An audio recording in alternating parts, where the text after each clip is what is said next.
Hello guys, सवाल यहाँ पर क्लास 10 से आपको मैट्रिक बोर्ड परीक्षा 2026 की तैयारी के तहत आज डे 3 में मैं बता रहा हूँ। सवाल नंबर 1 है 64 के वर्गमूल को 64 के घनमूल से भाग देने का मान होगा।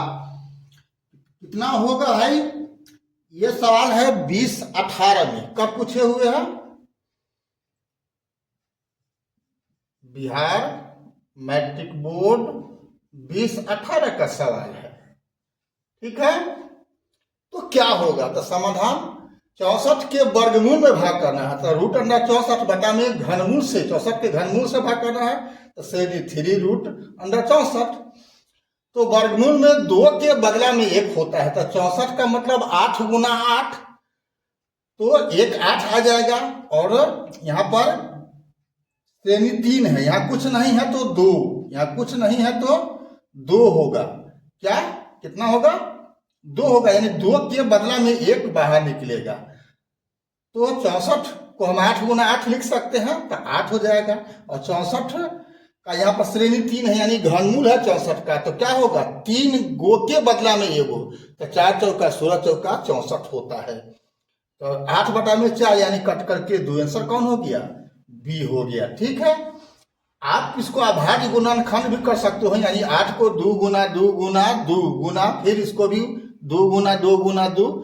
तो वो कोई जरूरी नहीं है, आवश्यकता के आधार पर बात किया जाता है। तो हमको मतलब है कि वर्गमूल है तो 8 का वर्ग है 64, तो 8 हो गया इसका। और ये घनमूल होगा तो 4 का घनमूल, 64 का घनमूल क्या होगा? 4 होगा, यानी 8 बटा में 4 यानी 2। ठीक है, अगला सवाल देखते हैं। सवाल नंबर 2 है 2 संख्याओं a और 18 का लसा 36 एवं मसा 2 है, तो a का मान क्या होगा? तो आप जानते हो 2 संख्याओं का गुणनफल बराबर होता है उनके लसा और मसा के गुणनफल के। इस आधार पर क्या होगा? a गुना 18 बराबर 36 गुना 2, तो 1 का बराबर क्या हो जाएगा? ये 18 जाके दाहिना में भाग हो जाएगा, गुना है तो 18 दूनी 36 2 दूनी 4, आंसर कौन हो गया? सी हो गया। ठीक है, अगला सवाल देखते हैं। क्वेश्चन नंबर 3 है 5, 15 और 20 के लसा और मसा का अनुपात है। तो लसा पहले हो ऊपर में होगा, नीचे में मसा होगा। तो 5, 15, 20 का लसा 60 होगा, यानी लघुत्तम 60 होगा, और मसा कितना होगा? 5 होगा। ठीक है, 60 में इस तीनों से भाग लगेगा तो 60 हो जाएगा। और क्या हुआ? यह छोट से छोट संख्या है लसा 60, और मसा मतलब होता है बड़ी से बड़ी संख्या। ठीक है, जिस संख्या से ये तीनों यानी 5, 15, 20 विभाजित होगा तो 5 होगा। कैसे निकलता है आपको लसा मसा, इससे पहले आपको मालूम है। तो 60 बटा में 5 यानी क्या होगा? 12 बटा में 1 कट करके, तब 12:1 यानी आंसर हो जाएगा डी। अगला सवाल देखते हैं। यहाँ सवाल है 4 में सबसे छोटी अभाज्य संख्या और सबसे छोटी भाज्य संख्या का गुणनफल है 10, 6, 8, 4। तो सबसे छोटी अभाज्य संख्या 2 होती है और सबसे छोटी भाज्य संख्या 4 होती है, तो 2, 4 का गुणनफल 8, यानी आंसर हो गया सी। अगला सवाल देखते हैं। क्वेश्चन नंबर 5 है निम्न में कौन अभाज्य संख्या है? 29, 25, 16, 15, आंसर हो जाएगा ए। ये सब विभाजित होने वाला है किसी न किसी संख्या से। भाज्य संख्या किसे कहते हैं? जो खाली एक और स्वयं से कटे, बाकी किसी से नहीं। और जो भाज्य होता है वह एक और स्वयं के अलावा किसी एक अन्य संख्या से कम जरूर कटता है। 25, 15, 16 कटने वाला है, 29 नहीं कटने वाला है किसी और से, तो आंसर हो गया ए। क्वेश्चन नंबर 6 देखते हैं आगे। क्वेश्चन नंबर 6 है 65 और 117 का मसा 65m घटाव 117 के रूप का है, तो m का मान है। तो सबसे पहले इस दोनों का मौसा निकाल लो।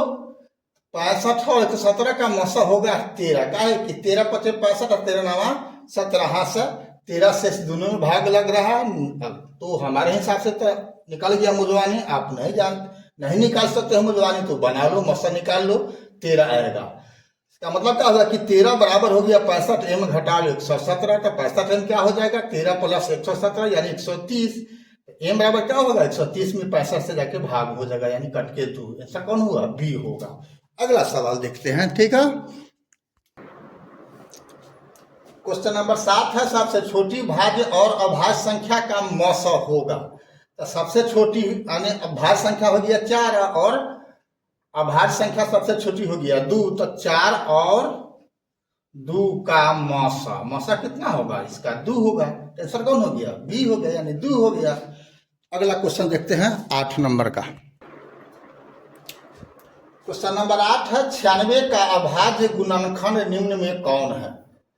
तो 96 का हम अभाज्य गुणनखंड कर लेते हैं। तो पहले 2 से दिए, फिर आगे 48, 2 से दे दिए 24 आ गया, फिर 2 से दे दिए 24 में तो 12 हो गया, फिर 2 से दे दिए तो हो गया 6, फिर 2 से दे दिए तो 3 हो गया। 1 2 3 4 5, 2 का गो है 5 गो तो 2 के पावर 5, 3 का गो है 1 गो तो 3 के पावर 1। कौन है आंसर, सी हो गया आपका आंसर। क्वेश्चन नंबर 9 देखते हैं, ठीक है। क्वेश्चन नंबर 9 है, 5005 के कितने अभाज्य गुणनखंड है। तो 5005 का पहले तो गुणनखंड निकालना ही पड़ेगा।